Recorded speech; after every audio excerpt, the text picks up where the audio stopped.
All right, YouTube, I had a minute back in the shop. Here's a quick update on the welding trailer. I just got some tanks. We're going to be running propane for our torch setup, full-size oxygen. And I got my Hoosier pole. They wanted hundreds and hundreds of dollars for these Hoosier poles. Well, we ain't doing that because it's just a piece of pipe. And look what I had laying around, an extra Harbor Freight, the lower model meaning the pipe shorter crane. And we're gonna put some brackets on this and we're gonna run some welding leads on it. And that's what we're up to today. Just got it bolted down here.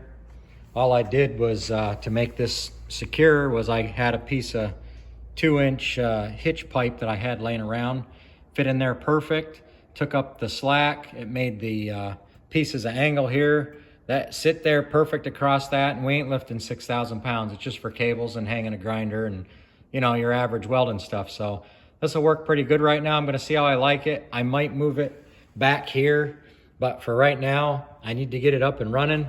And I got a lot of wiring going on right there, and I didn't want to have to pinch all that in and mess with all that. So this is what we're doing. We're just MacGyvering it together, making it work, making it happen.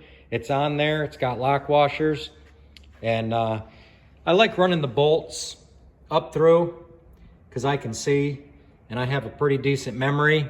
I like to see what the threads are. That way you know you're not losing your bolts down the highway. You can walk around and see, oh, all the nuts are on, so it still's tight. You can give it a good shake, and you know if they're down through, then you gotta look all the way down underneath and check it and crawl over on that side and check it to see if the nuts are on it or if they all fell off. And this is a nice thing. You pull into a gas station, you can easily see that all them are on there. The lock washers are pinch tight.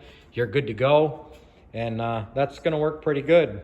This is the one that if you watch or subscribe to my channel, I put the bushings in there, made from the OxyClean bottles and laundry detergent bottles. And I got another one inside of here. It makes this pivot really nice. It's all set up, ready to go.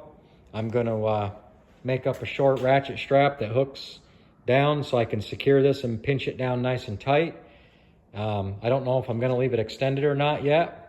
But that's where we're at today, working on this. And now I got my hitch I can have back and use that, because if you watch my other video, that was mounted into this so I could switch it around. But I got another crane back there in the back of the garage I can use. So that's where we're at. Next thing I got to do is I got to mount that oxygen tank laying down somewhere and figure out what I want to do with that propane tank, standing it up somewhere. I think I'm going to downsize. I'm going to get one of those forklift bottles. That way I can mount it up here underneath and behind the toolbox, put a piece of angle iron there with some padding and be good to go. And then I can leave them both laying down because that's an awful tall having this one standing up. And I don't do a ton of torching right now. I just need it on standby in case I need to go and cut a piece of C-channel. This is the channel. It's pretty thick stuff.